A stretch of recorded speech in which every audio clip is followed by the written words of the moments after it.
instructed to guard, this is in a quote, we are instructed to, quote, guard our heart. It is the wellspring of our life, close quote. I have a difficult time identifying heart. Can you help? Interesting question. I'll jump in, but I mean, in the Bible, the heart, is it not, is what we might call the will.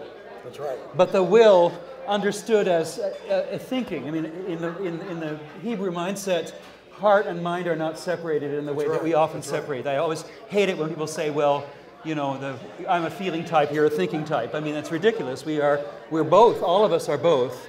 So we are possessed of the capacity to direct our lives, our attention, our hopes, our agendas in certain directions.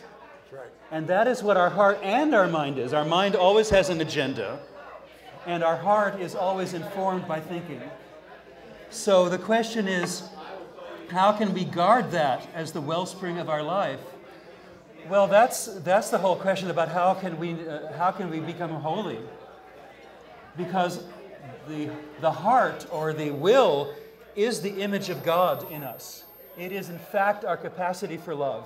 It's our capacity for speech and conversation and for relationship and for community. It's how we can relate to God. And it's the very thing that we have abused and allowed to be the thing that we use to hurt each other with. So we can outsmart each other. And we can choose to desire bad things. And we can put ourselves first ahead of relationship. So the $65 million question is, how can we not only guard our will, but how can we put our will back in God's hands again so that it can be sanctified and redirected in the direction it's supposed to be going? One could cite many specific texts, but I'm thinking of Jesus' parable in Luke 18, where Jesus talks about, we always call her the importunate widow. That means nagging. And she nags and nags and nags the judge till she gets justice. And Jesus tells that parable because he says to his disciples, pray like that. And then he says, if you pray like that, you will never lose heart. So I think not losing heart means to be engaged with God and with neighbor about justice questions. And when we retreat from those dialogic engagements, something happens to our heart so that it is not neighbor toward and it is not God toward anymore. Is that being hard-hearted? It is. I haven't thought of it that way. Yeah, exactly. Yeah.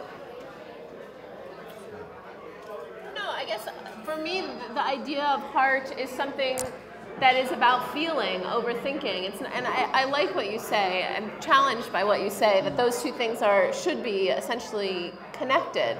Yeah. But I think that we, especially in Western culture, have so favored our minds that we've lost a connection with how we feel. When you ask people how they're doing, they tell you facts. They don't tell you feelings.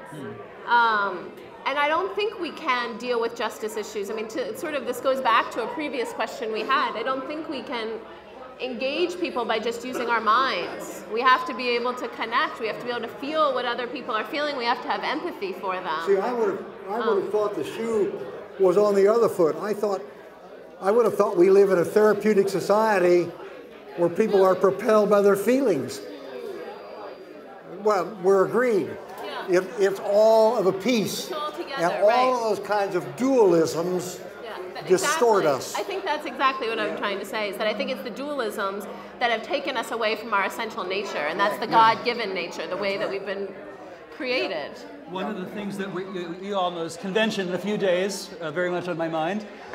But once again, we're going to invite people as part of the Bible study to have a lot of questions they'll be given to sort of invite people to talk to each other about their stories And I think one of the ways that we can get past that kind of dualism is instead of saying, okay, what do you think or what do you feel, say, what is your story?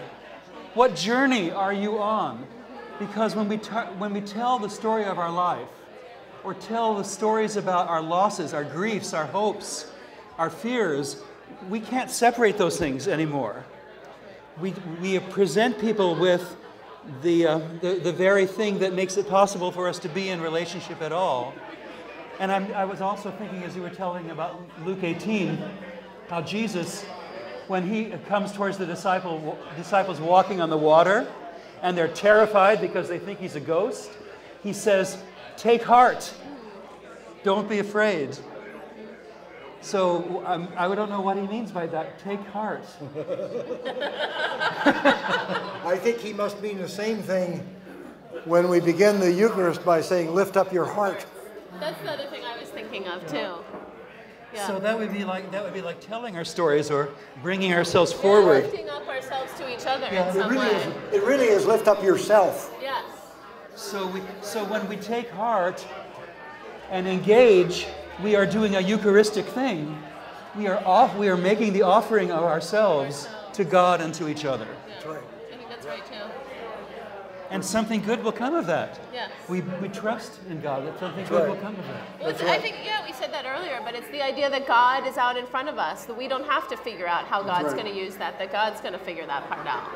We offer ourselves. Yeah. Does that help? I don't know if that answered this question at all, but